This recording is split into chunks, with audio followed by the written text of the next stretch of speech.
Okay, so before we start, bruh, I just got this DM earlier today, and I don't even know what to say. What did I do? What did I do to make him hate me so much? Man, what did he do to make them niggas that mad? What did I do? Okay, I think it could be because of the damn clickbait ass Xenosaga video I made like 2 weeks ago about the huge Xenosaga news just got leaked. That might be what it is. I do kind of feel bad for that video.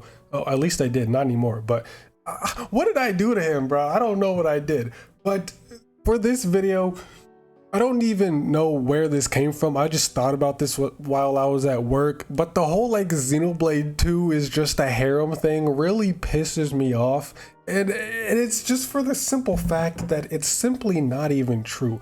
I'm not sure where people get this from. The Xenoblade 2 hate will never die, and I'm not gonna make any accusations, but I have heard from a lot of people that Donkey gave this game a really bad reputation, and I wouldn't really be surprised by that. I don't like him anyway. But everyone likes to say that Xenoblade 2 is a harem, which just isn't true.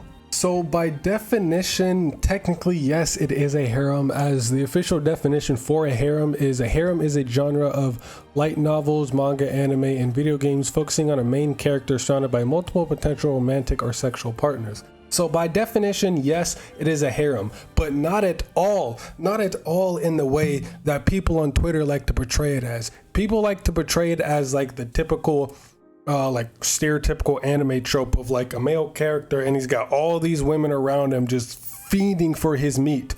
All right, just absolutely, he gets isekai'd and they absolutely just fiend for him off rip, and their entire character is just how much they want him.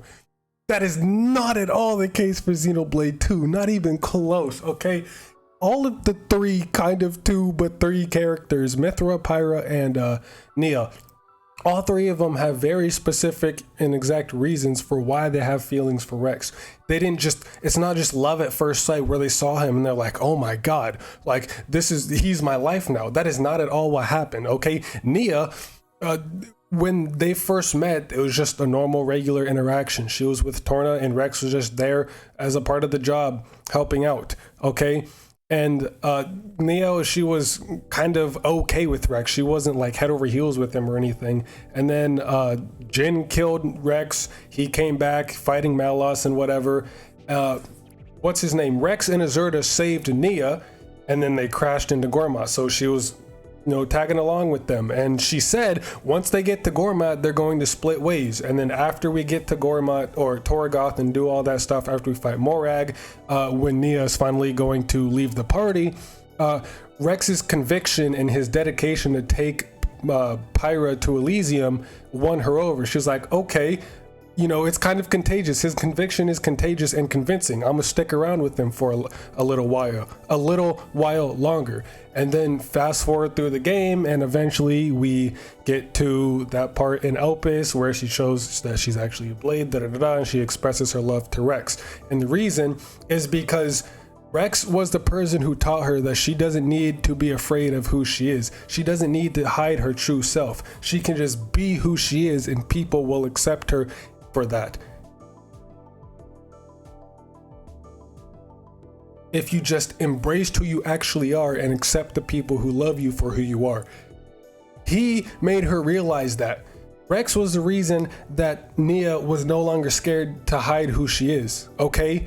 So there's Nia's reason, very like emotional and deep reason for that. It's not just like, oh, I saw him, I fell in love. No, like there's an actual reason. They developed a bond and connection over the course of the game. And then even the same for Pyra and Mythra. At first, Mythra fucking hated him. Mythra absolutely hated Rex for like waking her up and all of that in chapter 3. Pyra, she's just a naturally sweet and nurturing person, so obviously her and Rex are going to get along well. But Mythra absolutely hated Rex, and then it's just similar with Pyra and Mythra. At the end in the Cliffs of Moratha, the whole game, Rex was just absolutely dedicated to taking Pyra to Elysium. That would be his main mission.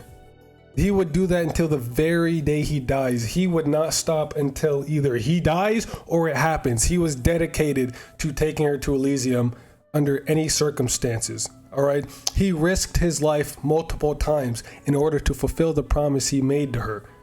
Okay. And then it wasn't until like I said, after the Jin and Malos fight in the Cliffs of Mortha, Pyra and Mythra really understood and saw Rex for what he was doing for them. They realized and appreciated what he was doing for them. He was risking his life, putting everything on taking them to Elysium just as he promised. That is like dedication right there. That is top tier dedication to them.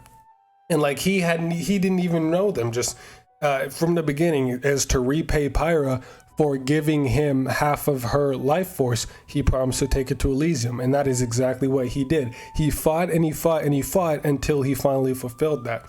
Okay, if someone did that for you, would you not at least have a tinge of gratitude in your heart for them? Like, come on.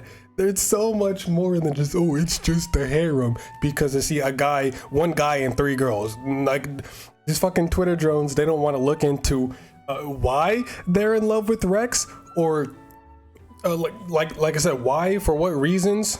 Okay, each of the 3 characters have deep and actual real reasons as to why they have feelings for Rex. It didn't just happen out of nowhere. Okay, and if there's any like harem moment in Xenoblade, it's Xenoblade 1 with Rex and Shulk and Fiora. Okay, I know I had to say it. All right, people don't want to hear that. Oh no, slandering Xenoblade 1. How does it feel? Okay, how does it feel being a Xenoblade 2 fan? This shit ain't easy. But if anything, Shulk and Fiora is more of a harem than Rex and the 3 girls. Because literally Fiora's entire character, her entire character is just Shulk. That's it. There's nothing else to Fiora's character besides Shulk. Take Shulk out of the game and Fiora did nothing except fight Zanza, and then she still fucking lost anyway. So there's nothing to Fiora other than Shulk, and I guess, you know, Maineth living through her, but that's separate. Or I don't understand. Okay, when during that time in Xenoblade 1, all the characters were giving their reasons as like why they're fighting and living and, you know, changing the world, Everyone gave their deep, profound reasons, and then all Fiora said was Shulk. She just said one word, and that was Shulk. Her entire reason for existing was just Shulk. If that isn't harem shit, then I don't know what is. But no one ever wants to talk about that because it's Xenoblade 1, such a masterpiece. This is the best game ever created, best JRPG ever created. No one ever wants to talk about the negatives of Xenoblade 1 when it has a lot of them. All right, so Xenoblade 2 hate will never end, and Xenoblade 1 hate will never start. Not that I'm saying we should hate any game, but come on, at least be consistent and fair about it. But yeah, I really did just go on this entire rant about the whole Xenoblade 2 harem thing. Okay, I don't care. I'll talk about it for as long as I want, because this shit, it makes no sense to me. And yes, I know a lot of the time it's just bait, and I don't care if it's bait. It's just something to talk about as well. I've been wanting to talk about this for a while, so I'm gonna talk about it. If I fell for the bait, yeah, oh well, whatever. It's whatever. But yeah, Xenoblade 2, even though yes, technically by definition it is a harem, it is not at all in the way that people on Twitter are saying it is, or just in general, okay? And I guarantee you there are people out there who genuinely think it is a harem, and they're not even like saying that to bait. They like genuinely think that and refuse to look any deeper into it because they know they're going to get disproven. All right, it's absolutely wild. But no, Xenoblade 2 is not the stereotypical like anime trope harem that you're used to, all right? That is not at all what it is. Each of the characters have very specific reasons as to why they are in love with Rex, okay? Let's not pretend, okay? Play the game, please. For those who think it's a harem, just play the damn game and you'll see that it's not true. It's really that simple. But yeah, that's it. I still don't know what I did to piss that one guy off, okay? Maybe it's because of that Xenosaga video. Maybe it's because I was talking shit in that Dirk and Mythra theory video. I don't know what it was. What did I ever do to that guy, bro? Why does he hate me so much? And I can't even respond to him and ask why, because he blocked me right after. So it really is tough out here for Xeno content creator, especially a fan of Xenoblade 2. But that's it. See you next mission and play some goddamn Xenoblade.